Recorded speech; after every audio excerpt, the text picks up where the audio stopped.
Hi అండి, ఈరోజు రాగి దోశ ఎలా తయారు చేసుకోవచ్చో చూపిస్తున్నాను. ఎంతో హెల్తీగా ఉంటుంది ఈ రాగి దోశ. పిల్లలైనా పెద్దలైనా ఇష్టంగా తినవచ్చు దీన్ని. దానికోసం ముందుగా నేను ఒక మిక్సీ జార్ తీసుకున్నాను. దాంట్లో ఒక కప్పు రాగి పిండి తీసుకోవాలి.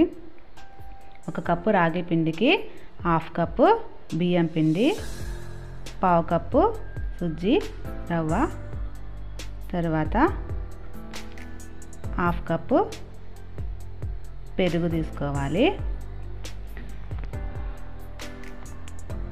రుచికి సరిపడా సాల్ట్,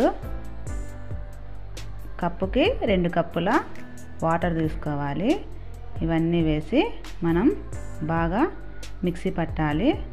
ఎలాంటి ఉండలు లేకుండా మెత్తగా మిక్సీ పట్టుకోవాలి.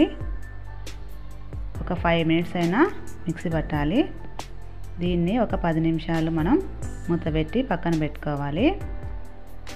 మనం 10 నిమిషాల తర్వాత ఈ రాగి పిండిలో కొద్దిగా జీలకర్ర ఇలా నలిపి వేయాలి. తర్వాత రుచికి సరిపడా ఉప్పు వేసి రెండు బాగా కలపాలి.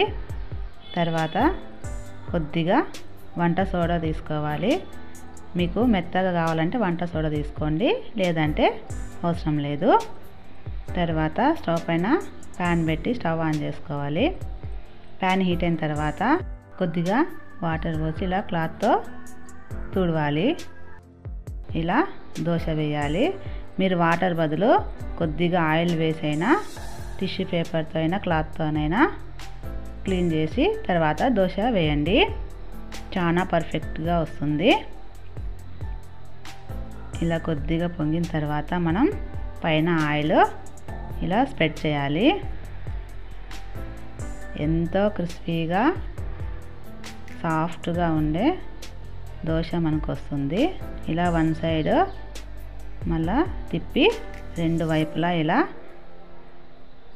కాల్చాలి. చూడండి, ఇటు సైడు ఎంత బాగా వచ్చిందో. ఇలా రెండు వైపులా కాల్చిన తర్వాత మనం ఒక ప్లేట్లోకి తీసుకోవాలి. దీన్ని పల్లి చట్నీ అయినా, కొబ్బరి చట్నీలో అయినా తింటే ఎంతో బాగుంటుంది. ఈ వీడియో చూసి మా ఛానల్ని సబ్స్క్రైబ్ చేయండి.